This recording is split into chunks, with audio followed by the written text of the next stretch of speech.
Creo que queda muy claro que no podemos como país jugarnos el riesgo que llegue gente inexperimentada a estos puestos de poder. ¿Por qué? Porque el país no está para estar haciendo experimentos ni para estar probando. Tienes un gobierno que no está trabajando y yo creo que ese es el problema más grande. Solo están cobrando salarios. Yo miro muy poco probable que se apruebe algo en el Congreso este año. ¿Por qué? Porque el Congreso va a estar enfocado en las elecciones de segundo orden que les toca.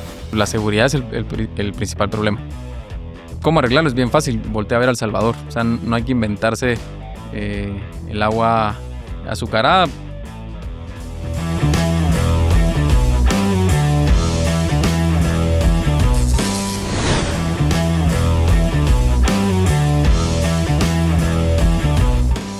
Presentado por Meicos.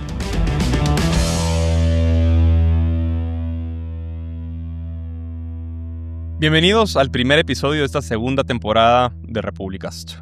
Republicast, un podcast que al llegar a su episodio 50 decidimos cuestionarnos y repensar qué era lo que queríamos que quisiera, qué era lo que queríamos traerles a ustedes como fieles escuchas de este podcast producido por República. Y la conclusión a la que llegamos es que esta segunda temporada de Republicast va a estar enfocado especialmente en análisis de la coyuntura política nacional en Guatemala. ¿Por qué? Pues porque hay muchísimo pasando. 2026 y 2027 se perfilan como 2 años que de por sí ya está siendo este año bastante álgidos y movidos en cuestiones que nos afectan a todos y que afectan la República como tal. Elecciones judiciales este año, elección de Tribunal Supremo Electoral, elección de Fiscal General, elección de Corte de Constitucionalidad y el año entrante, no se diga, elecciones generales. Así que, para empezar esta segunda temporada, nos acompaña el presidente de la ANAM, alcalde de Santa Catarina Pinula y secretario general del Partido Unionista, Sebastián Cierro. Sebastián, bienvenido a Republicast. Muchas gracias por la invitación y un gusto poder aquí platicar con ustedes un poquito de qué está pasando en el país. Bienvenido. Y en la conversación nos acompaña nuestro editor de política, Alejandro Palmieri. A ver, hay bastantes temas por dónde empezar. Lograste, ahorita una reelección para la presidencia de la ANAM en medio de una pugna que reveló los verdaderos colores, sabores y matices e intereses de quienes le responden muchos grupos. Hubo un activismo constante y muy visible de la presidencia de la República, Bernardo Arévalo, operando en conjunto con actores muy cercanos al crimen organizado. Y creo que es un tema con el que vale la pena arrancar la conversación, porque a través de este gobierno, que se pintó como un gobierno distinto, que se pintó como un gobierno que se iba a alejar de los intereses particularmente del crimen organizado, que decía este mismo, quienes están hoy en el gobierno, que había en los gobiernos anteriores. Empiezan de alguna forma acercándose a algunos actores relevantes. En su momento, este gobierno, digamos que fue favorable a tu elección como presidente de la ANAM en el 2024. Y de la misma forma como este gobierno fue favorable a algunos proyectos que hoy tiene suspendidos. Estoy anticipando temas que seguramente vamos a ir hablando en el programa. A modo de índice. A modo de índice y introducción, para llevar justamente a un gran problema que vivimos todos en carne propia. Incluso hoy que se está grabando este episodio fue un día terrible para la movilidad en el país. En mi caso me hice 1 hora 45 para trasladarme desde Chinautla para la zona 10 de la ciudad de Guatemala. Algo que en cantidad de kilómetros, casi que hubiera sido más fácil recorrerlos corriendo. Partiendo de eso, Sebastián, vámonos a la primera. Los vínculos de este gobierno con el crimen organizado y cómo el crimen organizado ha ido permeando particularmente en autoridades locales, que es innegable que fueron una de las primeras en estar cabildeando para llegar a ocupar la presidencia de un espacio tan importante como la ANAM. Yo diría que a nivel general, o sea, no solo con la elección de la ANAM, sino en el funcionamiento del gobierno, la práctica que se ha visto que se repite y se repite y se repite es que justamente el gobierno actual está haciendo todo lo que ellos dijeron que iban a combatir. Y lo ves en los diferentes ministerios, en las diferentes instancias o a ver de las elecciones de segundo orden y demás, Este era un gobierno que cuando no habían ganado, están en su etapa de oferta electoral, todo lo que prometieron que no iban a hacer, hoy por hoy lo están haciendo. Entonces, pues creo que ese es el mal sabor de boca que tenemos muchos. Ese es el tema que porque muchos nos hemos alejado, porque pues al inicio todos llevamos esa duda o esa buena intención de que iba a haber algo diferente y nos fuimos a dar cuenta que no solo es más de lo mismo, sino que las viejas y oscuras prácticas las llevaron exponencialmente a situaciones mucho peores. Como lo comentabas, la incidencia que tiene hoy por hoy el crimen organizado dentro del Estado es a índices nunca antes vistos. Digamos que eso para la población le es difícil darse cuenta o verlo, pero algo que sí la población ve y siente es cómo las extorsiones y la delincuencia están desatadas a nivel nacional. Y ese problema que está habiendo de seguridad es la consecuencia palpable de cómo pues, el país prácticamente se lo han entregado a estas estructuras y por qué hoy por hoy estamos pues, los guatemaltecos viviendo los problemas de seguridad que se viven. Vos cuando salís a hablar con la población, su problema número 1, 2 y 3 es la seguridad.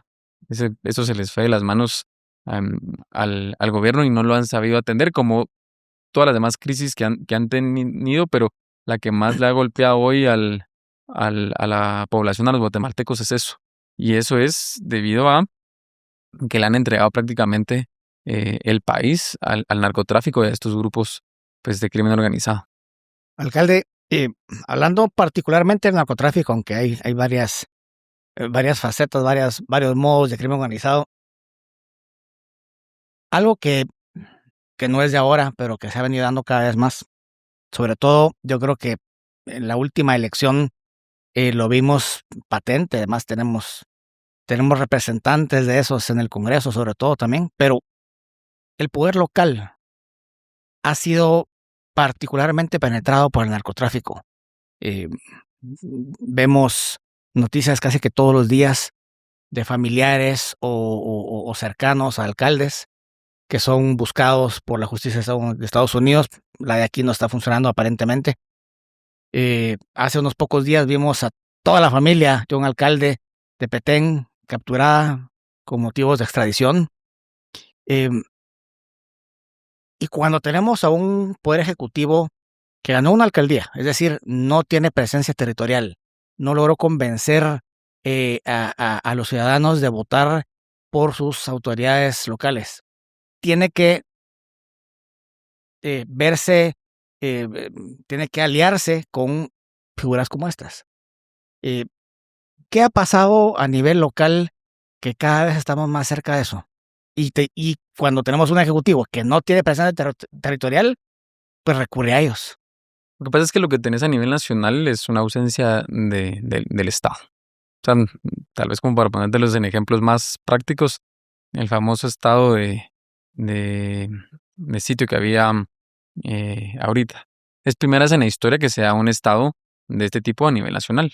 Eso nunca se había dado. Estos estados vos los das a nivel Limitado, limitado, focalizado, ya sea a un municipio, a una zona o a un departamento, porque ¿qué es lo que buscas? Buscas concentrar todas las fuerzas del Estado en un territorio para lograr neutralizar y recuperar el control.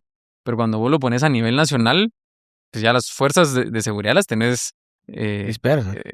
esparcidas a nivel nacional y no podés con un estado de estos replicar o aumentar la cantidad de fuerza porque esa es la misma fuerza que utilizas a nivel nacional. Entonces no tuvo sentido o no generó alguna respuesta favorable dar estas limitaciones a los derechos constitucionales. Lo mismo pasa no en el estado de sitio, sino ha pasado en los últimos 2 años en el gobierno a nivel nacional, que hay una ausencia del Estado. Y al no haber medicinas en los hospitales, al no haber maestros en las escuelas, al no haber seguridad en las calles o mantenimiento en las carreteras, pues le dejas a estos grupos del narcotráfico el país se los entregas porque ellos sí atienden esas necesidades, ellos sí pagan maestros en las escuelas, ellos sí le dan medicamento a los guatemaltecos en sus comunidades o si mandan a arreglar las carreteras. Entonces, lo que vos estás viendo hoy por hoy en el interior, estás viendo que estos grupos están jugando el rol que debería jugar el Estado, y por eso es que han logrado tener tanta fuerza o tanta presencia a nivel nacional, porque hoy por hoy ellos en muchos territorios están pues jugando el rol que debería estar jugando el gobierno como tal, que es atenderle las necesidades mínimas a los guatemaltecos. Y vamos a hacer una repregunta. Con el presupuesto que tiene aprobado el gobierno, que, a ver, siempre es el más alto de la historia por una cuestión casi que aritmética, pero un presupuesto bastante abultado. Y cuando supuestamente el 40% se iba en corrupción, eso dijo el presidente y semía, y no está pasando eso, es decir, tienen presupuesto y no están llevando beneficio a la población. El presidente seguramente cree que sí, pero ahí está que no. ¿Qué está pasando? A ver, los fondos destinados a los CODES, se habla mucho de eso, son miles de millones, pero eventualmente no se ejecutan. Entonces, ¿de qué sirve esa cantidad de dinero si no hay beneficio? Lo que pasa es que cada uno de los presupuestos, o sea, o de las partidas presupuestarias a donde van destinados funcionan de diferente manera. Yo digo que hay que hacer varias aclaraciones o explicarle a la población para que lo sepa separar de las formas correctas. Sí, cada año el presupuesto es más grande que el año Por supuesto. anterior. Lo que pasa es que lo que ha aumentado el presupuesto en estos últimos 2 años es abismalmente Mayor. o sea, Que sí. es un incremento desproporcional. Eso para que te des una idea de los números. Y desproporcional, particularmente, en funcionamiento, ni siquiera en inversión. Por eso, pero digamos que lo tenés que apartar, pero lo que ha aumentado o sea, no tiene sentido. ¿Por qué? Porque al final el papel aguanta con todo. O sea, ponerle 2 ceros más a la propuesta que manda Finanzas es algo bien fácil. Que eso tenga después el respaldo, la liquidez, son otros 5 pesos. Lo que pasa es que pues aquí lo que han tenido que hacer es usar el presupuesto para comprar voluntades. Pero eso para que te des una idea de las dimensiones del problema. Yo no sé si ustedes se acuerdan en el gobierno de Jimmy que quemaron el Congreso. Sí. Eso fue por la aprobación de un presupuesto. Para hablar en números Algunos diputados quemaron el Congreso. Sí. Eso fue, para hablar en números redondos, eran 90,000 millones de quetzales ese presupuesto. Hoy tienes un presupuesto de más de 160,000 millones de quetzales, casi el doble. Y los mismos que en esa época casi queman el Congreso, hoy callados. Es más, lo propusieron y lo empujaron. Entonces es donde te digo, ahí es donde deja de tener coherencia y donde regresas a lo que te decía al inicio. Están cometiendo todo lo que dijeron que no iban a hacer, y no solo lo han cometido los mismos errores, sino los han llevado exponencialmente mucho más alto, porque yo te diría, pues uno como ciudadano entiende, bueno, hay más obras, hay más proyectos, Claro. el país está caminando, pues el presupuesto es mayor porque se necesita esa inversión.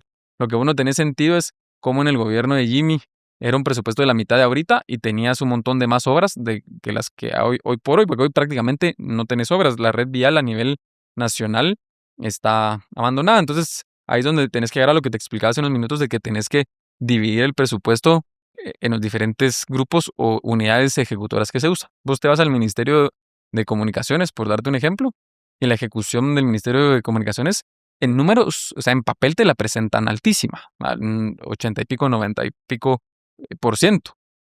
Pero físicamente en el territorio No no hay corresponde. 1 milímetro cuadrado de asfalto nuevo. O sea, no han podido bachar un solo bache. ¿A qué se ha dedicado el gobierno? Pues se ha dedicado a ir a pagar deuda vieja. ¿Por qué? Porque ahí es donde tienen el negocio oscuro bajo la mesa. O sea, pagaron cosas que ni el gobierno del Patriota, ni el de Jimmy, ni el de Yamatei se animaron a pagar, y ellos fueron a agarrar esa deuda vieja. O sea, vos ves, ¿cómo se llama el que fue ministro? Félix. Alvarado. Ajá. Él sin excusas. Él, de lo que más se jacta es que la ejecución de su presupuesto fue de los más altos. Sí, pero porque se dedicó a pagar toda la obra vieja y no colocó un solo centímetro de asfalto nuevo en todo el país. Entonces, a lo que se han dedicado es a eso. O sea, los presupuestos están altos, el pisto se lo están gastando, pero la obra no está, porque si antes el 40% del dinero se iba en corrupción, yo diría que en este gobierno es muchísimo mayor. Entonces, uno aceptaría o uno apoyaría que el presupuesto sea mayor, pero si ese presupuesto mayor se ve representado en obras y en proyectos a nivel nacional, pero tenés el presupuesto más alto de la historia del país y no tenés nada de ejecución de obras a lo largo del territorio, porque no es que un departamento esté abandonado o el otro, o un área del país. O sea, el gobierno está totalmente parado y han destinado todo el dinero a lo que decías hace un momento en funcionamiento. Se han dedicado a aumentar salarios, a contratar gente. ¿Por qué? Porque llegas a una estrategia electoral. Estamos entrando a un año preelectoral donde pues la práctica más antigua a la cual ellos siempre se opusieron y hoy por hoy la han llevado exponencialmente es contratar gente y darle trabajo a un montón de gente para que después electoralmente estén de tu lado.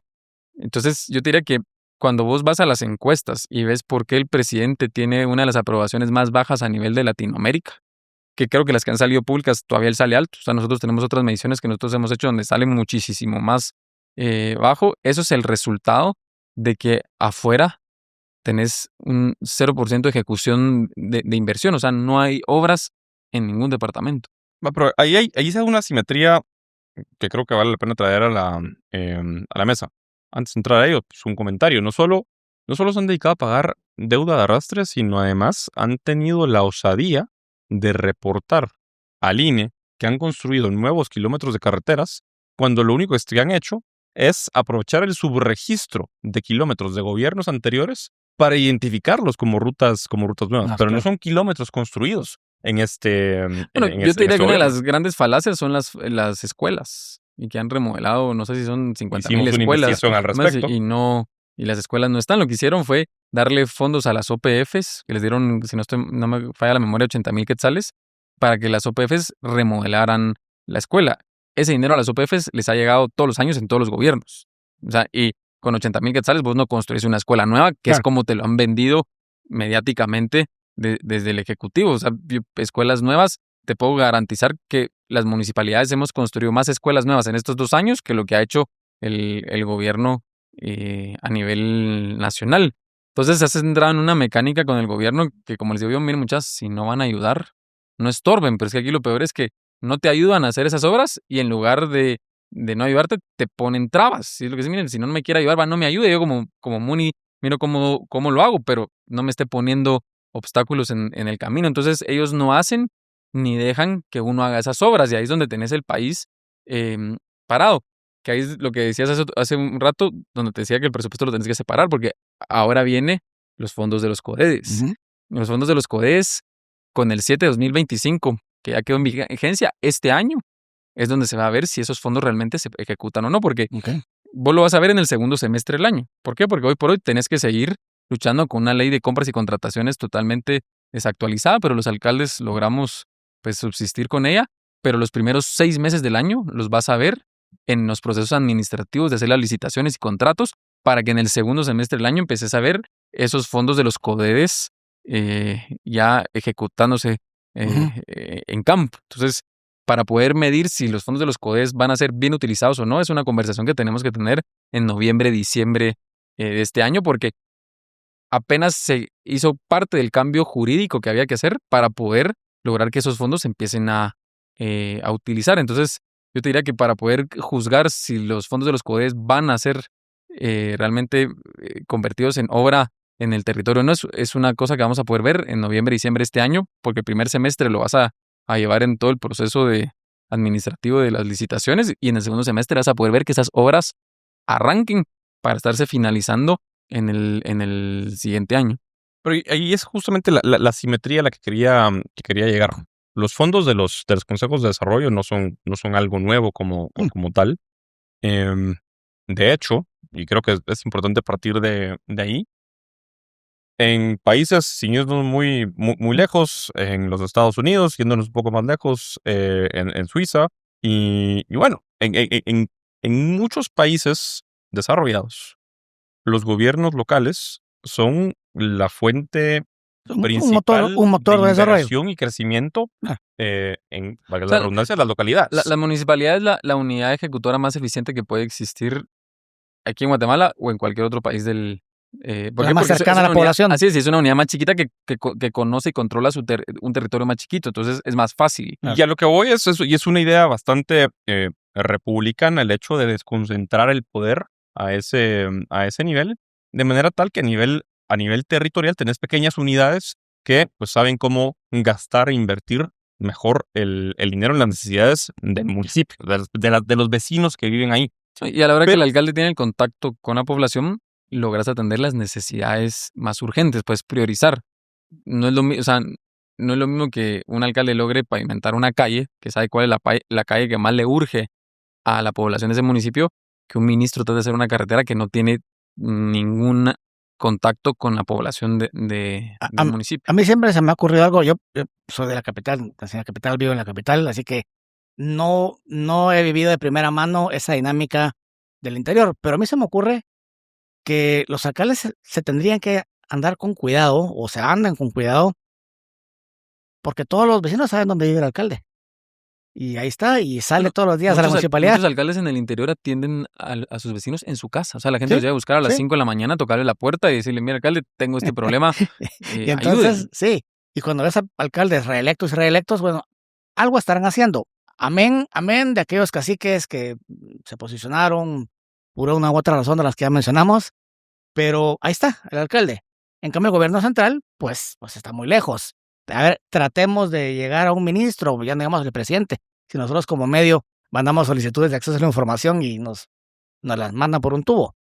Pero además, cuando hay de nuevo un ejecutivo que no tiene presencia territorial, sino que el 99.9% de los alcaldes son oposición o son de partidos de oposición. Pero sí, no, porque, mira, yo te diría que a nivel de las alcaldías sí hay un antes y un después en eso. O sea, y te diría que hasta en el Congreso. O sea, un presidente, el 14 a las 14 horas, va a tener de su lado a la mayoría de los alcaldes y a la mayoría de los diputados, porque todos le quieren dar ese beneficio de la duda y ojalá que quiera trabajar con nosotros. Digamos, fue lo que me pasó a mí hace 2 años y 3 meses, cuando fue la elección de la primera elección de la NAM, que todos queríamos pues darle la oportunidad al gobierno de trabajar de las manos de ellos.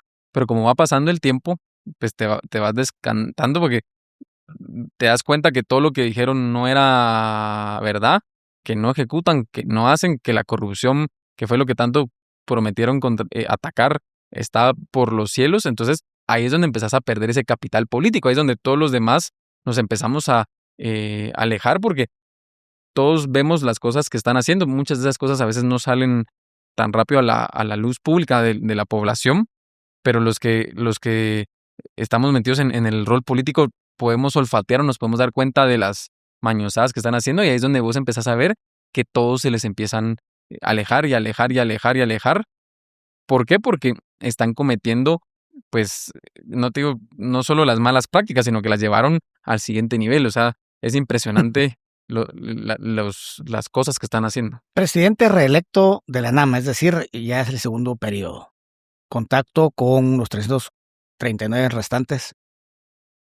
¿Qué nivel de desencanto hay a nivel nacional con el gobierno central? Digamos, de 1 a 10, y 1 es total desencanto y 10 siguen encantados. Yo te diría que de los 340 alcaldes, 300. Para hablar así en números redondos. O sea, lo pudiste ver en la segunda elección de la NAM. El presidente mandó a llamar a todos los alcaldes por grupos departamentos en el mes de diciembre. Le asistieron al Palacio a la reunión menos de la mitad de los de los 340. Entonces ya solo llevas 150 que dicen, no me interesa ir a perder el tiempo a reuniones con él. ¿Por qué? Porque llevamos 2 años yendo a reuniones y las reuniones solo quedan en mentiras y en falsas promesas.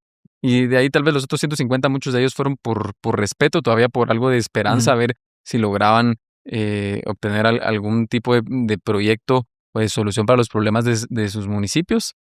Pero lo ves pues materializado en la elección de la NAM, donde realmente del lado del candidato del presidente habían, si mucho, 20 alcaldes. Nosotros los tenemos bien identificados, quiénes sí estaban con nosotros y quiénes no, y ahí es donde ves ese desencanto. ¿Por qué? Porque si vos sos el presidente y tenés el músculo del ejecutivo donde puedes gestionar o darle la oportunidad a los alcaldes de que tengan los proyectos, los programas sociales, pues es un pulso de parte del ejecutivo muy fácil de ganar si estás haciendo bien el trabajo.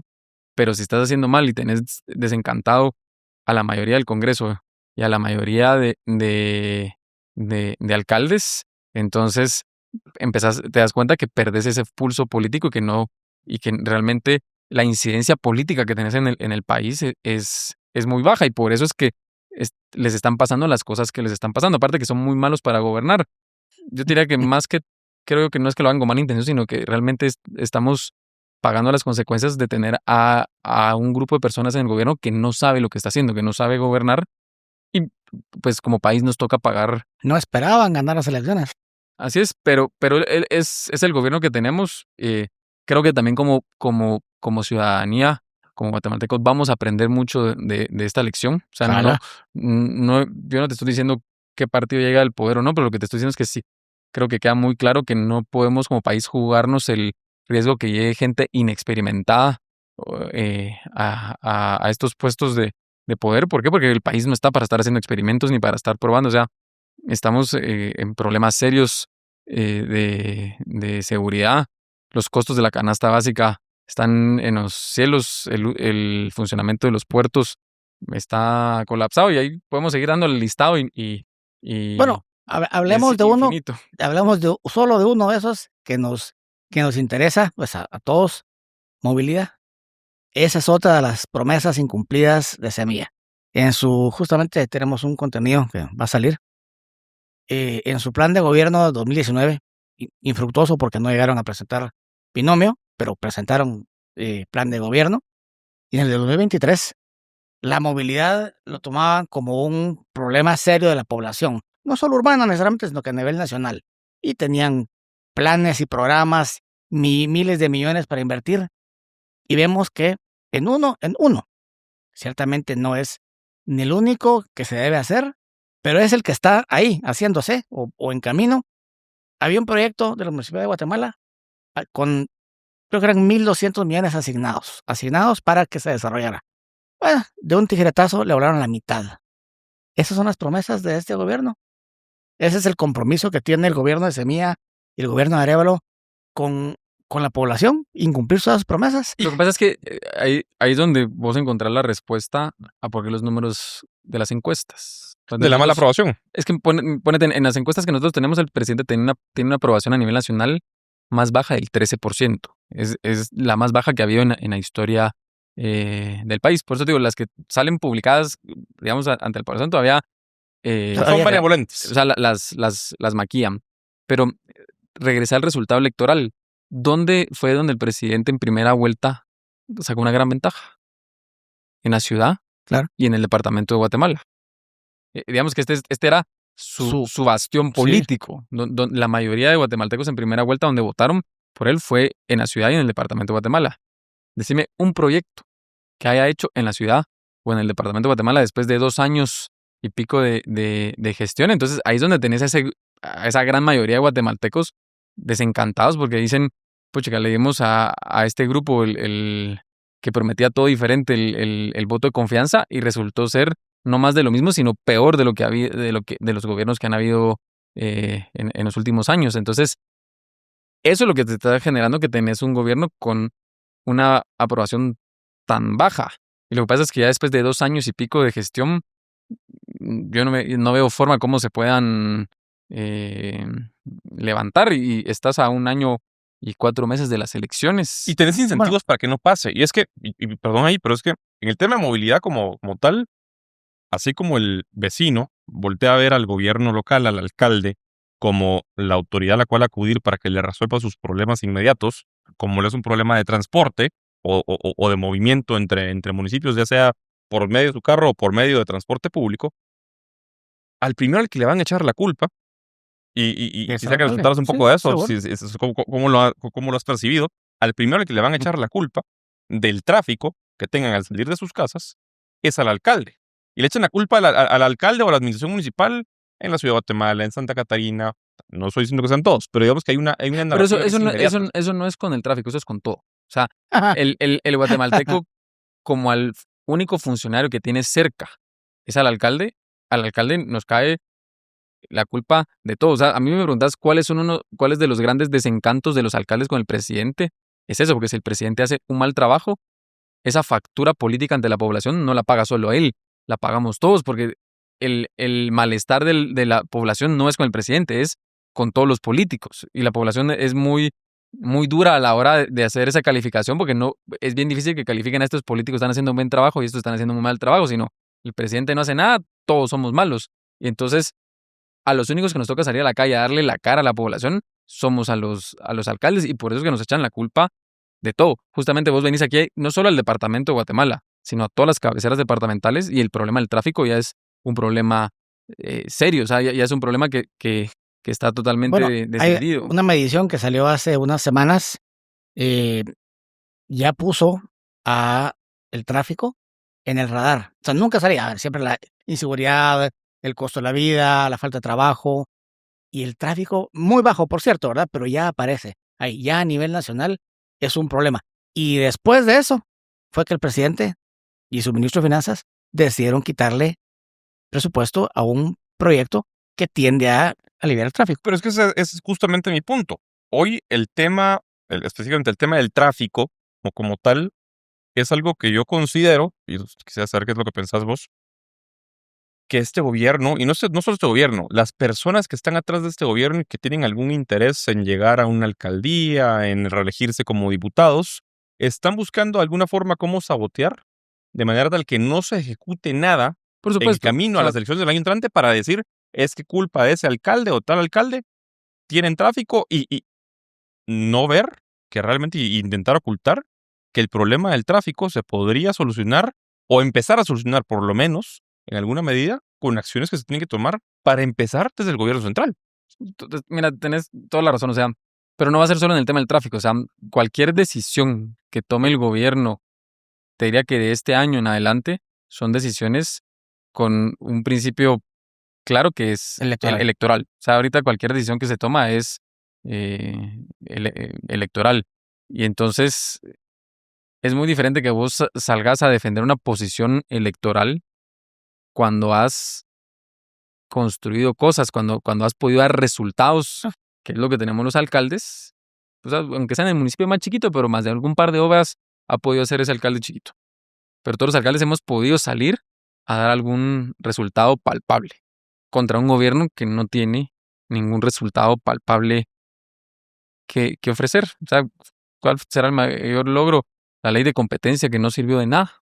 Y mira en lo que paró, altos salarios y demás. O sea, A ver, un acuerdo con el Cuerpo de Ingenieros de Estados Unidos, del Ejército de Estados Unidos, eh, muy bien, qué bueno. Al final no lo va a hacer su gobierno, lo va a hacer el Cuerpo de Ingenieros de Estados Unidos. Qué bueno que alguien lo vaya a hacer finalmente, pero va, ese es. Y eso no lo va a hacer él.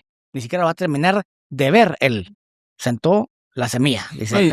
y mira, o sea, qué bueno que nos quieran venir a ayudar y que nos quieran donar y todo, pero yo sí digo, es algo bien penoso porque no es posible que los guatemaltecos no podamos arreglar nuestros propios problemas. O sea, y ahí es a donde llegas, o sea, ¿cómo te lo explico? Yo siento que aquí ha estado mal el concepto de decir es que somos de izquierda o derecha. Yo no lo califico tanto así. Yo lo califico de otra forma. Aquí hay un grupo de personas que creemos que como guatemaltecos podemos salir adelante y podemos hacer nosotros que el país funcione. Y hay otro grupo de personas que lo que quiere es que el país colapse, que no sirva, trabar todo, para tener la excusa de ir a la comunidad internacional y ir a pedir, miren, estamos perdidos, vénganos a rescatar. Y y ahí tienen ya su mecanismo de Bueno, ya lo vimos. por eso, pero es lo que digo, que eso es lo que no se vale, porque como vos ya tenés un mecanismo de algún tipo de negocio con toda esta comunidad internacional, no se vale que querrás colapsar al país para tener una justificación para ir a pedir ayuda afuera, cuando pues el país tiene los suficientes recursos y las suficientes bondades para poder salir Vaya, si no te da adelante. recursos. Sí, o sea, vos ves Guatemala es, o sea, solo para ponerte un ejemplo, la cantidad de dinero que nos entra al año en remesas. O sea, lo que eso le inyecta a la economía es, por dar un pequeño ejemplo, en nuestra ubicación geográfica, o sea, Guatemala tiene muchísimas ventajas para poder salir adelante bajo nosotros mismos. Entonces, lo que no se vale es lo que ha pasado en los últimos 2 años, de que colapsemos todo para que tener la excusa de ir a pedir ayuda. Pues ahora andan con el cuerpo de ingenieros, ojalá que ellos vengan a ayudar y logren arreglar algo, pero no se vale cuando como guatemaltecos nuestra obligación era nosotros resolverlo, y no es algo difícil ni imposible. Lo que por pasa es que supuesto que no. tenés que tener las ganas, o sea, tenés que querer hacerlo. Y eso se define desde el máximo líder nacional, que es el presidente, que es el que tiene que decir, miren, esto va de esta y esta forma. Te voy a poner un ejemplo que hay algo que también yo no entiendo porque no ha salido a la luz, tal vez ustedes ahí lo investigan un poco más. Está el tema de la seguridad. Se les escaparon los presos. Creo que ayer o antier salieron con que quieren hacer una cárcel en Izabal y demás. Ya salió el alcalde diciendo que en el pastel. Por eso, pero vos tenés una cárcel, una licitación, no digamos que solo a nivel nacional, no de un ministerio, sino tenés una cárcel, si no estoy mal, fue licitada con el BCIE o el Banco Mundial, uno de los dos, pero es con un banco multinacional, que es la cárcel de Mazagua. Es una cárcel de máxima seguridad que está lista para poner la primera piedra desde el 2024. Y al día de hoy no hay forma que arrancan. Entonces ya tenían una cárcel lista para iniciar y en lugar de enfocarse en iniciar esa, andan buscando cómo prometer otra que tampoco van a hacer. Entonces seguirle vendiendo falacias y falacias a la población, que eso después te va a pasar una factura electoral. Como te digo, la aprobación de ellos está bajo el 13% y al ritmo que vamos, te diría que vamos a llegar a fin de año con una aprobación abajo del 8%, que ya son números realmente críticos. Una pregunta seria, como dicen en redes. La cárcel. Lo digo porque hoy vi declaraciones del alcalde de Izabal que decía poco más de lo mismo que dijo el alcalde de Mazagua. Que no iba a ser ahí, que no quería, que los vecinos no querían. ¿Qué pasa ahí con la coordinación de ejecutivo con las políticas nacionales y las locales? Pregunto porque, a ver, probablemente algunos que nos escuchan no vivieron esto o eran muy chiquitos, pero recuerdo el aeropuerto y el rifirrafe que hubo ahí entre el expresidente, en ese momento alcalde, y el exalcalde, en ese presidente. En algún momento, sí, las municipalidades tienen que entender que hay una política nacional que tiene que cumplirse y las autoridades locales cooperar. Eso está pasando un poco con la cárcel. Yo lo que te diría es que vas a depender de la forma de trabajar del gobierno. O sea, si vos tenés un gobierno que está dispuesto a trabajar de la mano con una municipalidad, pues la municipalidad tendrá que acceder y ceder a ciertas cosas. Pero también la municipalidad tiene la obligación de explicarle al gobierno los problemas que eso va a causar y el gobierno tiene la obligación de encontrarle y proponer una solución. O sea, tenés que llegar a un consenso y a un acuerdo de ambas partes donde el resultado que se dé, pues tal vez no sea el ideal, pero es el que mejor le conviene a la población. El problema que tenés con el gobierno actual es que es incapaz de llegar a consensos y es incapaz de sentarse con la contraparte a decir, miren, esto está así, quiero escuchar qué es lo que está pasando del lado de ustedes y llegamos a un punto medio. Y te diría que yo creo que ellos tienen la falsa percepción de que si llegan a consensos y demás, porque logran aprobar un presupuesto en el Congreso, por ejemplo, pero eso no es así. O sea, los presupuestos los han aprobado por todo el dinero que han repartido. Todos sabemos cómo se aprueban los presupuestos, o sea, así es. No es por llegar a consensos. Entonces, vos al final, el arte en la política o el reto en esto es lograr y poder llegar a consensos con la mayoría de las partes. Vos querer quedar bien con todos es la receta del fracaso. Eso es imposible. Cuando lo querés hacer, fracasás. Pero sí puedes llegar a consensos con la mayoría y tenés que tomar las decisiones con el principio básico donde tenés que beneficiar a la mayoría. Claro. O sea, va a ser imposible quedar bien con todos, sino vos lo que tenés que buscar es quedar bien o beneficiar a la mayoría de la población posible. Siempre salen grupos afectados, pero es parte de cómo avanzás como sociedad. No te puedes quedar dándole vueltas en lo mismo, que es lo que pasa hoy por hoy. Les llega un problema y en lugar de atender el problema solo ven cómo evadirlo y entonces el problema sigue existiendo y sigue existiendo. Te voy a poner un ejemplo.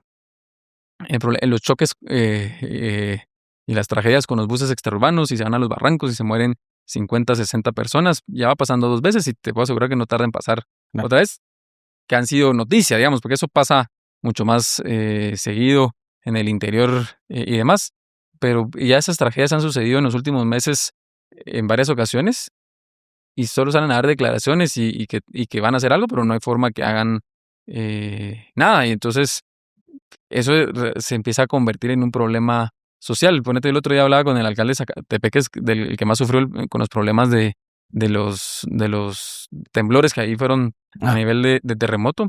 Pues el presidente llegó, hizo el recorrido y de ahí nadie del gobierno no se volvió a aparecer. Y el alcalde ahorita está bien preocupado porque su municipio no tiene acceso. Y él dice, mira, ahorita que estamos en verano aquí deberían la maquinaria estar trabajando, porque esto cuando venga el invierno, si ahorita el acceso está complicado, con el invierno va a ser imposible. Entonces, ahí tenés a los alcaldes, o a ese alcalde puntual molesto, porque dice, mira, aquí vino, hicieron el recorrido, nos tomamos la foto, todo color de rosa, pero después se fueron y no volvieron a aparecer. Entonces, así te siguen saliendo miles y miles de ejemplos a nivel nacional, pero a lo que estás llegando es que tenés un gobierno que no está trabajando y yo creo que ese es el problema más grande. Solo están cobrando salarios y...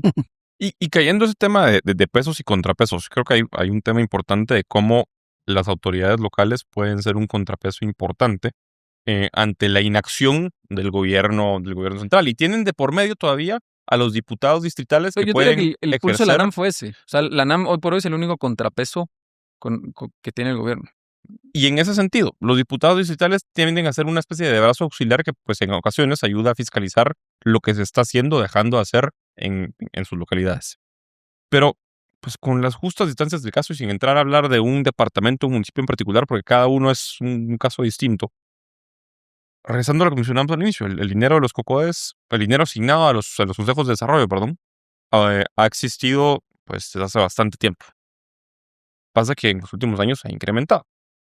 Y simplificando, y corregime si lo digo mal, pero sobresimplificando la forma en la que funciona, las asignaciones de fondos para los consejos de desarrollo son realmente asignaciones extraordinarias a las municipalidades para ejecutarlos por medio de los consejos de desarrollo, que son pues, formas de organización local, comunitaria. Pese a que, y yo lo creo, a que las autoridades locales son, a mi juicio, deberían ser las que mejor conocen las necesidades de la población y que mejor podrían resolverlas. Lo que también se ve, y ha sucedido a través de los últimos años, es que no necesariamente ese dinero que se asigna a los consejos de desarrollo se convierte en buena obra. Entonces, ¿cómo, pues guardando las justas dimensiones, qué solución ves para que verdaderamente ese dinero que se reparte, porque el dinero que se reparte en ocasiones se suele repartir en efectivo? Eso te iba a decir, ¿cómo así que se reparte? En ocasiones se reparte efectivo para comprar votos. Yo Pero te lo que decía- se dice que negoció este gobierno, y con eso termino, para negociar el presupuesto de este año, fueron asignaciones extraordinarias a municipalidades. Y son asignaciones que uno incluso las puede cuestionar por la forma en la que las hicieron y los municipios a los que las asignaron. Y pues ve también intereses políticos ahí. Entonces, ¿cómo haces para que esas asignaciones dejen de ser un negocio? Pues ahí son dos, ahí están mezclando dos temas. Son No, temas, Susana. o sea, hay que separar dos temas. Primero es la asignación de fondos. O sea, esa asignación de fondos, digamos que es la negociación lamentablemente oscura que siempre se ha dado en el Congreso. En gobiernos anteriores, normalmente esas asignaciones se las daban a ministerios. Y ahí es donde sale el FCS, en el Ministerio de Comunicaciones, o el FODES, por nombrar algunos ejemplos. ¿Qué pasó en este gobierno y por qué no se los están dando a los ministerios, sino se los están dando a las municipalidades? Es porque los ministerios no están ejecutando. Entonces, pues fue lo que pasó, digamos, que en el primer año con primera ampliación presupuestaria, le dieron fondos a ciertos ministerios, se fue el año y los ministerios no ejecutaron esos fondos. Entonces, ¿qué están haciendo los diputados? Mejor esos fondos vemos que se los asignen a las municipalidades porque las municipalidades están siendo una unidad ejecutora Más eficiente. más eficiente. Pero realmente los únicos que ejecutamos porque el gobierno no está ejecutando nada. Por eso es que el presupuesto aguanta que el Ministerio de Finanzas le meta 2 ceros más. ¿Por qué? Porque solo tenés ejecutando a las municipalidades.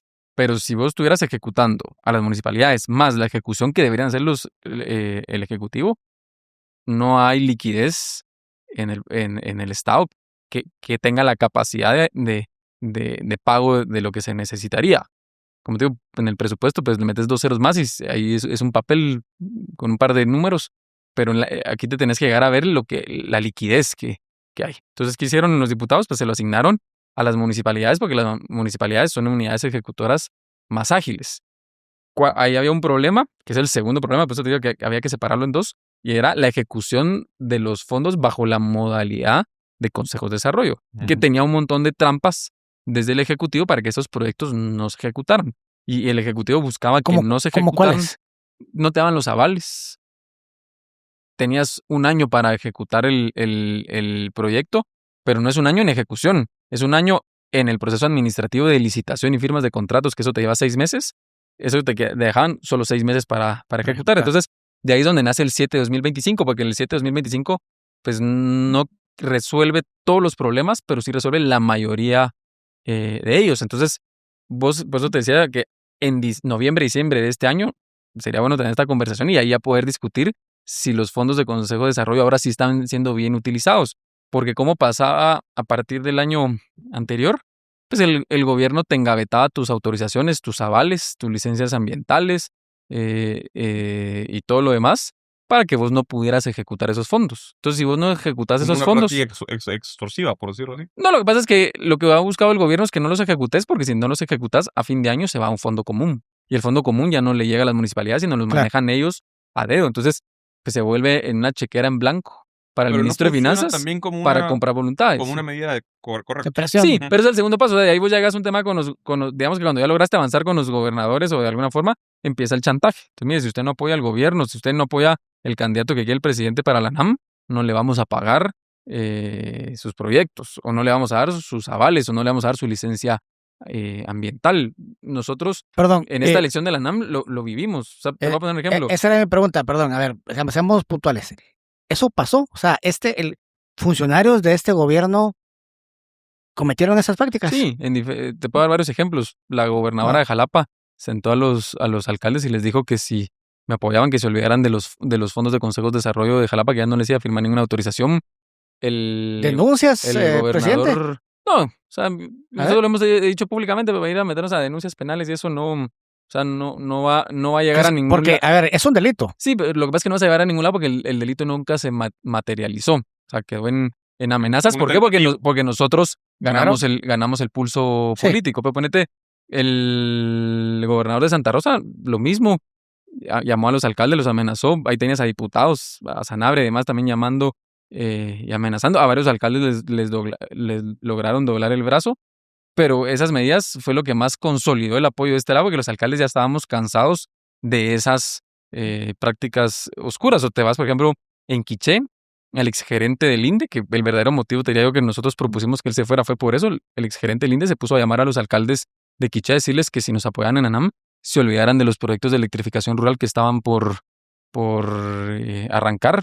Tuviste a diputados que no eran de Semilla, pero que trabajan bajo la mesa muy pegado con ellos, como Neri Rodas, que se puso a llamar a los alcaldes a ofrecerles que les mandaba una camioneta de cemento, que les daba proyectos en el FOES, que les daba proyectos en el FSS, pero al final los alcaldes, después de 2 años y 3 meses de promesas falsas y de ver que no cumplían, lo que dijeron es, ¿para qué vamos a irnos a esperanzar de una promesa falsa si llevan 2 años de no cumplirnos? Entonces, ¿Y el ministro de Finanzas qué rol jugó en esta metodología? yo diría que él, una comunicación directa con los alcaldes fue poca, son pocos alcaldes, él era más con diputados y demás, porque al final el ministro de Finanzas es hoy por hoy el que está repartiendo el dinero y el que va, el que tiene la chequera. Ahí vos... Pues el Ministerio de Finanzas decidía si te daba tu aval y decidía si te asignaba cuota para que pudieras ejecutar. No, sí, pero para que vos llegaras a esa etapa con el Ministerio de Finanzas, primero ya tuviste que haber tenido los avales, ya tuviste que haber logrado levantar las licitaciones y demás, que era lo que nunca llegabas porque el gobierno te engavetaba todos tus avales y tu licencia ambiental, por ejemplo. Entonces nunca podías ni siquiera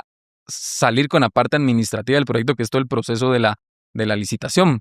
Entonces, nosotros con el 7 de 2025 le quitamos todos esos problemas de corrupción que tenían los fondos de consejos de desarrollo. O sea, ahí resolvimos 3 problemas de corrupción puntuales. Le quitamos al gobernador la capacidad de poder pedir dinero bajo la mesa a cambio de que te tramitara los pagos en el Ministerio de Finanzas y del Ministro de Finanzas a que pidiera algo porque te designara los fondos. Quitamos la corrupción que había en los avales, porque en los ministerios te pedían dinero bajo la mesa para poderte entregar tu licencia. Tu autorización o tu aval. Y después quitamos el problema de corrupción que se daba de que los fondos los engavetaban para que se fuera a fondo común, porque si iba a fondo común, el ministro de Finanzas lo usaba como una chequera en blanco para el siguiente año para comprar voluntades. Y justamente para ellos era tan importante lograrlo este año porque estabas en un año electoral. Y ellos preelectoral, y ellos lo que buscan en el año electoral es llegar con un montón de pisto. Con un montón de pisto y con la menor cantidad de candados posibles. Entonces, ese es el verdadero motivo por el cual a ellos les interesa que las municipalidades no ejecuten, así como quieren que no ejecuten los ministerios, porque quieren llegar el próximo año, que es un año electoral, bastante abastecidos. Y por eso ves a mucha gente del gobierno yendo a México para prenderle a Morena todo el mecanismo de regalar dinero, porque al final pues es una práctica clientelar que da resultados electorales. Y te digo, puedo entender muy bien, particularmente la razón por la cual era necesario esa medida para quitarle al gobierno la herramienta de control y chantaje que estaba teniendo sobre las autoridades locales. Lo puedo entender. Pero por otro lado, te digo, no puedo decirte que no me deja de generar algún nivel de desconfianza. ¿A qué voy con esto?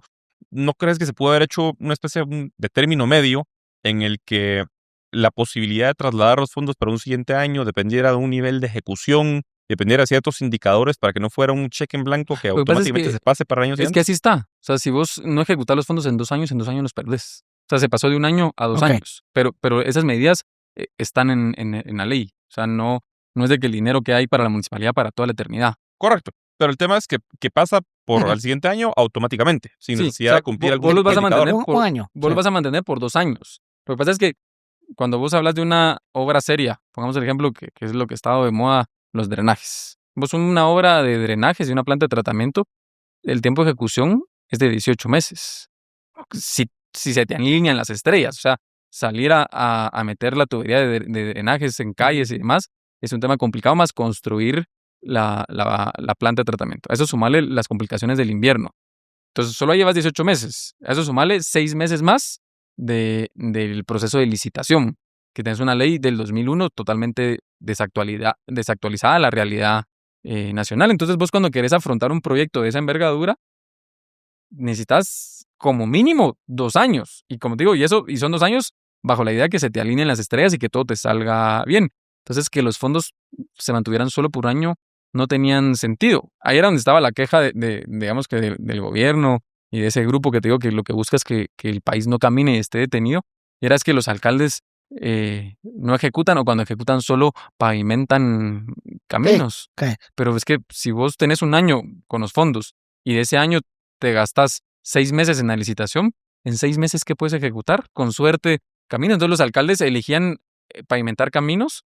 ¿Por qué? Porque era lo que en ese tiempo que te quedaba era lo único factible de ejecutar, porque Ujú. la municipalidad a la hora que hace una licitación y firma un contrato, sí adquiere un compromiso, y es que vos como municipalidad tenés que pagar esa obra. Y si vos a fin de año perdés los fondos Para eso. porque vencen, pero vos como muni seguís teniendo la deuda. Entonces, ese dinero que se perdió a fin de año lo tenés que reponer de tus finanzas propias. Y eso lo que realmente había causado a nivel nacional es que por eso ves un montón de obras abandonadas y que se quedaron a medias porque pasaba eso. El alcalde decía todo su proceso, lograba al final la licitación, arrancaba con la obra, pero no se terminaba de ejecutar a fin de año, no porque el alcalde no hubiera querido, sino porque los tiempos no daban. El dinero se pierde, entonces el alcalde le toca reponer ese dinero de los fondos propios de la MUNI, pero no todas las MUNIs tienen la capacidad financiera para hacerlo. Y por eso es que las obras se quedaban tiradas. Entonces, parte de las cosas que viene a arreglar esto del CITE 2025 es que vas a evitar que hayan obras tiradas. Yo no te estoy diciendo que los 340 alcaldes vamos a hacer un excelente trabajo, ojalá así sea, pero sí creo que dentro de 340 vas a tener una mayor tasa de probabilidades de que hayan buenas obras bien ejecutadas, y más de algunas se quedarán atrás, pero ya eso generará que la población pase una factura electoral el próximo año en época de elecciones, porque sí, de aquí a las elecciones, digamos, falta 1 año y 4 meses. Los alcaldes en 1 año y 4 meses tenemos el suficiente tiempo para que esas obras se conviertan en una realidad. El alcalde que haga un buen trabajo dentro de 1 año y 4 meses podrá entregar una buena obra y eso le generará algún crédito Bueno, político. un año para la convocatoria y Sí. se acabó. Bueno, menos. Sí. O sea, ¿qué? Poquito de Sí, 10 meses. claro. A ver, vamos hacia futuro al final de este programa. Vemos a futuro. Me interesa explorar lo de la falta de consensos de esta administración. Algo que hemos visto es que se creen iluminados, tienen esa superioridad moral, no, Soberbia. esa soberbia. Y entonces preocupan las cosas que faltan, que vienen, pero que faltan, pero que precisamente la ANAM tiene experiencia en eso. ¿Qué va a pasar con la ley de aguas? Hubo un proceso, o ha habido un proceso supuestamente de socialización, de recabar, digamos, opiniones de los actores clave, como los alcaldes, Y sabiendo que ese es un proyecto, digamos, cercano al corazón de la ministra de Ambiente, ¿qué va a pasar con esa ley? ¿Es viable? Mira, esa ¿Ustedes han tenido capacidad de incidencia en el texto? No, o sea, a nosotros, digamos, como ANAM, para la ley de aguas, ni nos han tomado en cuenta. Cero. O sea, ni O sea, siquiera, ni los siquiera una alcaldes invitación que tienen que manejar el Pues, agua por Lo que mandato pasa es que legal, en la ley nos quieren dar, claro, digamos que toda la responsabilidad legal, pero no nos quieren dar el presupuesto, pero ha habido un cero trabajo de ellos de acercarse a nosotros. Y nosotros lo volvemos a decir, nosotros no estamos peleando con ellos. Si el día de mañana se quieren sentar a la mesa y realmente quieren que saquemos un producto que funcione para todos, lo vamos a hacer, pero ellos están en ese claro. modo electoral, porque lógicamente salir anunciando una ley de aguas, pues genera para el bando de ellos ciertos puntos electorales. Inviable. Es inoperable. O sea, yo creo que si algo se ha caracterizado a este gobierno es que las pocas leyes que han logrado pasar son leyes que no funcionan, si no mira la ley de competencia. Pero a mí si me preguntas, no solo la ley de aguas, yo por el tiempo político en el que estamos, yo miro muy poco probable que se apruebe algo en el Congreso este año. ¿Por qué? Porque el Congreso va a estar enfocado en las elecciones de segundo orden que les toca. O sea, tienen que... Todo se acaba a medio año. No, pero llegas hasta el Contralor que llega Agosto. octubre. Y luego entras a la discusión de presupuesto en el segundo Sí. curso ordinario. Si vos te vas al año pasado, que el año pasado no habían estos problemas, el presupuesto, si no me falla la memoria, creo que es el decreto 9, 2025. O sea, ellos al final, después del presupuesto, lograron aprobar un par de decretos más para tratar de taparle el ojo al macho de que habían logrado hacer algo. Pero si vos ves los últimos 2 años de la legislatura a nivel de toda la época democrática del país han sido de los años menos productivos que ha tenido el legislativo. Y no tenías la complejidad que tiene este año. Entonces, yo no veo en el Congreso avanzando prácticamente ninguna ley.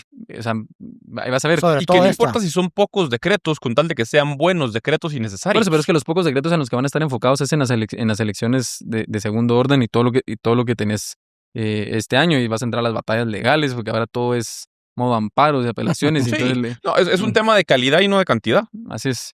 Entonces, pero ponete ahorita el Congreso, te diría que su primer gran batalla dura va a ser la elección del TCE, porque vos para el TCE necesitas 107 votos y estás con un gobierno que no le gusta sentarse a la mesa a llegar a consensos. O sea, las cosas que ha pasado es porque lleva el presupuesto y reparte el pisto para así lograr aprobarlo. Pero vos para la elección del TCE no tenés eso. ¿No habrás todavía amarrado en la ampliación presupuestaria este No, año? porque ya, si la habrán querido amarrar o no, no te lo sé decir, pero esa ampliación ya Ya, estuvo, pues, o sea. lotería Pero pasada. Entonces, lograr un consenso de 107 votos es un reto para el Congreso, independiente del grupo que te querrás poner, digamos que, a inclinarle la balanza a su favor. O sea, juntar 107 votos es un reto. Seguro. Entonces, Para cualquier gobierno. el primer pulso tenés, que ya lo salió anunciando el presidente del Congreso, es la elección del magistrado de la CC, que lo tienen agendado para el 3 de marzo. Ojalá logren elegir, pero esa elección la ganás con 81 votos. Que es llegar a Más 81 es fácil. Llegar a 107, que es la del TCE, es complicado. Entonces, ahí vas a ver cómo se empiezan a entrampar las cosas. Procesos. Y después, pues, digamos que el Congreso no tiene mayor cosa que ver en la dinámica de la elección del MP, pero los diputados políticamente se van a involucrar en eso porque es algo que les va a interesar a todos. Entonces, las diferentes elecciones que tenés este año, tenés elecciones también del rector de la San Carlos, que igual los diputados, digamos que de forma oficial que llega al Congreso no tiene mayor cosa que ver, pero sí políticamente se involucran. Ya los ves, o sea, ellos están hoy por hoy más entretenidos en las reuniones de quién va para rector de la San Carlos y quién va para el MP y quién va para la CC y quién va para el TCE, que en reuniones para ver qué leyes se van a producir en el Congreso. Entonces, por eso te digo yo las posibilidades de que el Congreso sea productivo este año, las miro nulas, y no digamos el próximo año que estás en año electoral. O sea, y ponete, el periodo ordinario, si no me falla la memoria, ya como a mediados de abril. Y vos tenés que elegir de aquí a mediados de abril CC y TC. O sea, la primera mitad del año ordinario del Congreso se va a ir en eso. Y después vas a regresar a entrar a modo contralor y a modo presupuesto. Y se acabó el año. Y a nivel de visión país, Sebastián, a ver, hay problemas de problemas, y que había acabado me va a desviar un poquito del tema. Pero hay problemas de problemas. Tenemos el tema de la inseguridad que mencionabas al inicio, hace un momento. Tenemos el problema de la movilidad, que pues es patente como tal. Si tuvieras que abordar los 3, 4 grandes problemas, y te lo digo desde tu perspectiva como presidente de la NAM y las necesidades que escuchas como tal de los alcaldes. Si tuvieras que abordar los 4 o 5 principales problemas que desde el gobierno central se podría ayudar a las municipalidades a solucionar, ¿cuáles serían esos problemas y cuáles son? Claro, estoy pidiendo una respuesta corta para una pregunta que es bastante compleja. Pero ¿cuáles esos 3, 5 problemas? Pero ¿Cuáles serían estas soluciones que propondrías como tal para el tema del tráfico, para el tema de la inseguridad? mira, es bastante sencillo y te los voy a tratar de decir en orden. Primero es el tema de seguridad. Eso es lo que le urge a la población y más que todo al guatemalteco que vive, tal vez no te digo a pie, porque ya todo el mundo anda en moto, entonces al que está en moto, pero la seguridad es el principal problema. ¿Cómo arreglarlo? Es bien fácil, voltea a ver a El Salvador. O sea, no hay que inventarse el agua azucarada, puedes usar un modelo exactamente igual a ellos o algo muy similar, pero cómo arreglar el problema de la seguridad es algo que es fácil de hacer, pero tener que estar dispuesto a hacer las cosas que hay que hacer para poderlo resolver. Yo diría que ahí la premisa número 1 es que vos no puedes pretender que los derechos humanos de los delincuentes valgan más que los derechos humanos de los ciudadanos honestos, que es en el modo al que nos han llevado este grupo que te digo que quiere que Guatemala no salga adelante para ir a pedir ayuda a la comunidad internacional. Después, segundo, es el costo de la vida. O sea, digamos que en términos técnicos es el costo de la canasta básica. Pero cuando vos lo ves, la población está, o sea, la vida en Guatemala se ha puesto cara. Adquirir los productos de primera necesidad se siguen disparando el precio. El otro día platicaba con una gente que encuestamos y la gente hasta se quejaba de este gobierno que había hecho que la cerveza subiera de precio y eso era algo que Impensable. 80 quetzales la bolsa de lorocos para el otro día. entonces, o sea, digo, son cosas que uno dice no, que tiene que ver la cerveza con eso, pero eso son cosas que le pegan a la ¿Canasta básica? Así es. O sea, la canasta básica no son los 3, 4 granos principales, o sea, es lo que realmente consume la población. Entonces, sí tenés un costo de vida que tenés que poder arreglar y eso lo arreglas bien sencillo poniendo al Estado a trabajar. O sea, si vos pones al Estado a trabajar y el Estado a invertir, haces que la economía Con buenos puertos, con buenas funcione carreteras. y con eso regresar los precios a lo que eran. Me estar poniendo más impuestos. Hay un montón de impuestos que deberías de poder quitar, pero el segundo problema que hay que arreglar es el costo de la vida del guatemalteco. El tercero, te diría yo, es la infraestructura. O sea, en la infraestructura arreglas el problema del tráfico y demás, porque al final lo que tenés es una ausencia de inversión en infraestructura que tenés que hacer. O sea, deja que haya cero ausencia de infraestructura nueva. Ni siquiera le han podido dar mantenimiento a la infraestructura actual, que es lo primero que tenés que salir a hacer. O sea, vos en 6 meses, si te pones las pilas, pones nítida la infraestructura actual. ¿Cómo? Existente. Llevando gente que sepa a qué va, que sepa cómo trabajar. Pero el primer paso tenés que arreglar la infraestructura actual y segundo, tenés que hacer nueva infraestructura. Y ahí te meto no solo carreteras, también temas de electricidad, líneas de alta tensión. O sea, como país nos hace falta infraestructura. Ese es el tercer problema que tenés que arreglar. Y con ese salen amarrados el cuarto y quinto tema, que es la salud. O sea, los problemas de los hospitales y de cómo funciona el Ministerio de Salud en el país realmente es bien jodido. O sea, pues gracias a Dios uno tiene cómo tener acceso digamos, a una salud privada, pero cuando vos ves a la población que tiene que ir al sistema de salud pública, realmente llora sangre cómo atienden, si es que atienden a la población. Ese es el cuarto tema que deberías arreglar. Y el quinto es el tema de la educación. O sea, que otra vez regresa a la infraestructura. Si vos logras tener buena educación, buenos maestros, buena infraestructura educativa, que todo el mundo tenga acceso a estudios universitarios. Y otra cosa que para mí hoy por hoy, en el año en que estamos, debería ser impensable que no tengas una población bilingüe y como mínimo en el sistema educativo puedas enseñar inglés. ¿Por qué? Porque esas son las herramientas que le das a la población para que después salga adelante. Entonces, en ese orden, yo diría que esas son las 5 cosas que hay que hacer. No te tenés que perder en mucho más de ellas. Y te diría que la 4 y la 5 todavía pasan a segundo orden. Primero tenés que arreglar las primeras 3, que es seguridad, canasta básica y infraestructura. Y si vos ves, entre ellas van correlacionadas. O sea, si arreglas una, empezás a arreglar la otra Y caigamos concretamente a la tercera, infraestructura. No que las demás no sean importantes, pero cayendo a la tercera y entrando a proyectos concretos o temas que estén sobre la mesa, discutiéndose entre los alcaldes del área metropolitana, proyectos que podría hacer el gobierno central en el corto mediano plazo, aunque este gobierno, como le gusta decir al presidente, solo deje sentadas las bases de los proyectos que se deben ejecutar. ¿Cuáles serían esos proyectos prioritarios de infraestructura para la movilidad que ves necesario Es que yo te diría a trabajar? que antes de sentarte a pensar en proyectos nuevos, tenés que hacer 2 cosas. Primero, recuperar la red vial actual. O sea, ese es el primer paso, que es un tema que se hace bien fácil y lo haces en 6 meses. O sea, eso no es llevando a las personas indicadas y correctas para ponerse a trabajar, o la red vial la levantas en 6 meses. Lo segundo es que, como les digo yo el dicho, muchachos, si no vamos a arreglarlo, pues entonces no estorbemos. ¿Por qué? Porque tenés un montón de proyectos público-privados o iniciativa privada que pueden venir a sumar al tema, que no tocas un centavo del presupuesto general de la nación y que te vienen a construir buena parte de esa infraestructura. Entonces, con que vos resolvas esos primeros 2 pasos, ya saltaste el otro lado del charco. O sea, ya está eso. Y después tenés que entrar allá y hablar de los proyectos de infraestructura que tenés que hacer como país, que hay un montón, pero ahí es donde el que esté en la presidencia en ese momento tiene que tomar la decisión si se va a hacer los famosos proyectos que vienen sonando desde hace años, que son las carreteras de puerto a puerto, frontera a frontera, por darte un ejemplo. A mí, si me preguntas, aquí en el área metropolitana, no solo en la ciudad, sino en el resto de municipios aledaños, Los anillos. es los anillos de hacer un metro subterráneo. O sea, el subsuelo de Guatemala para hacer un metro subterráneo es súper apto. Si no, mira por qué todos los edificios hacen sótanos. O sea, o sea, si Panamá o México, que eran pantanos, pudieron hacer metros subterráneos con esos suelos, imagínate lo que se podría hacer aquí en Guatemala con una tercera parte de esos presupuestos.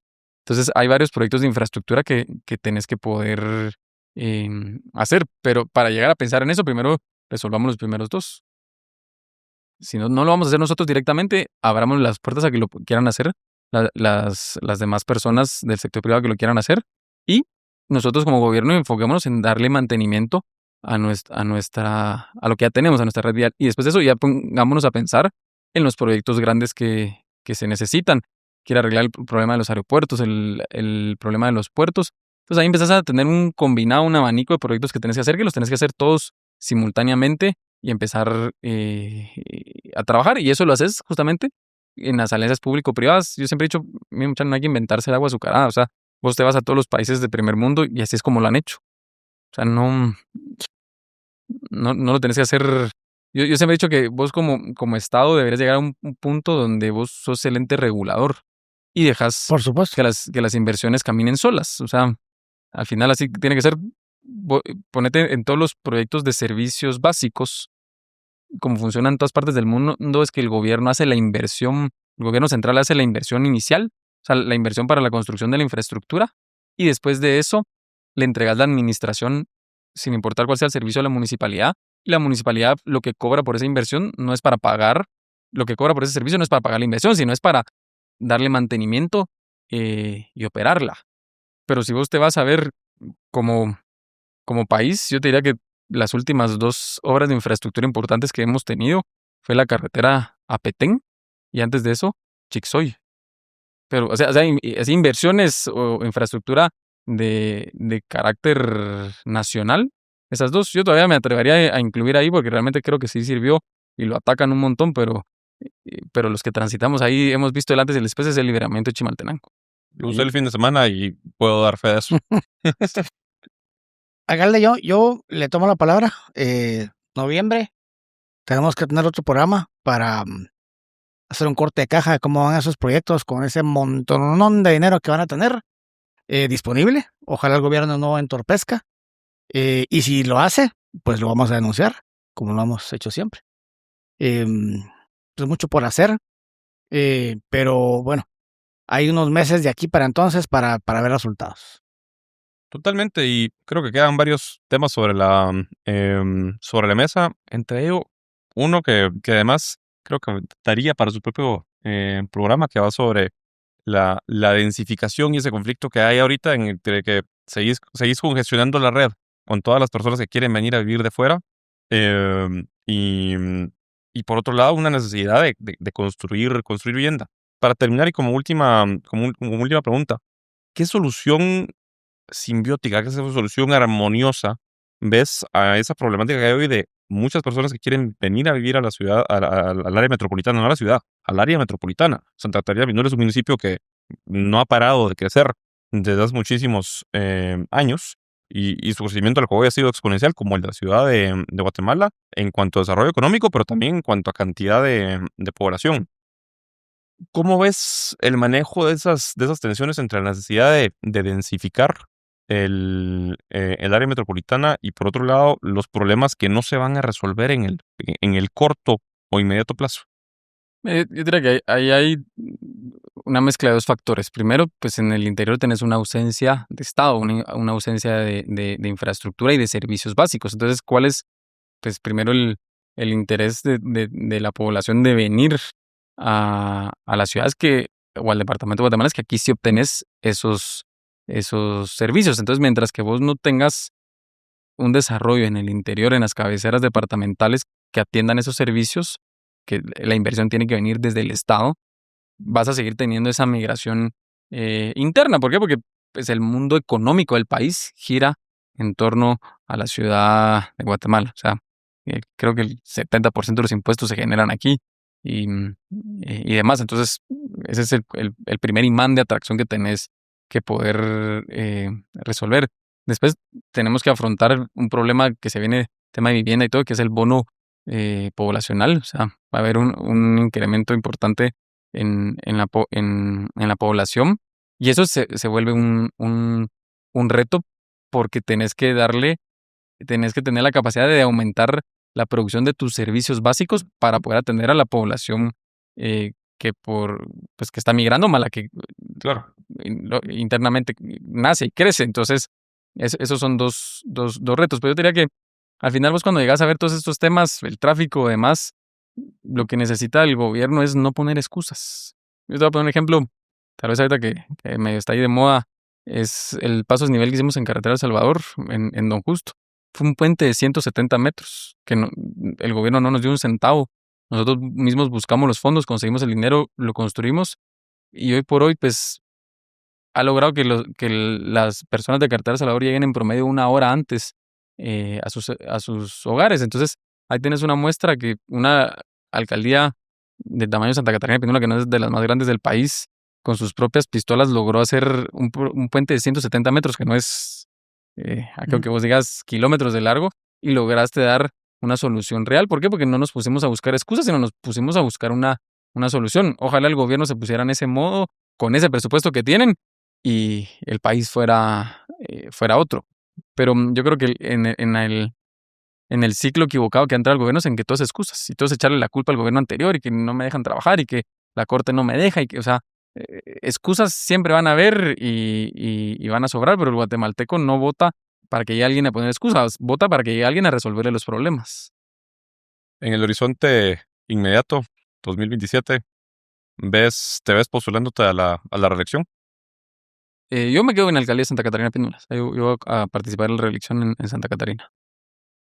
Alcalde, gracias por acompañarnos en esta primera edición de Repúblicas de esta segunda 2.0 temporada. Y Alejandro, pues, buena plática, y ustedes estén sintonizando Repúblicas cada semana los martes. Muchas gracias por acompañarnos. Presentado por Meicos.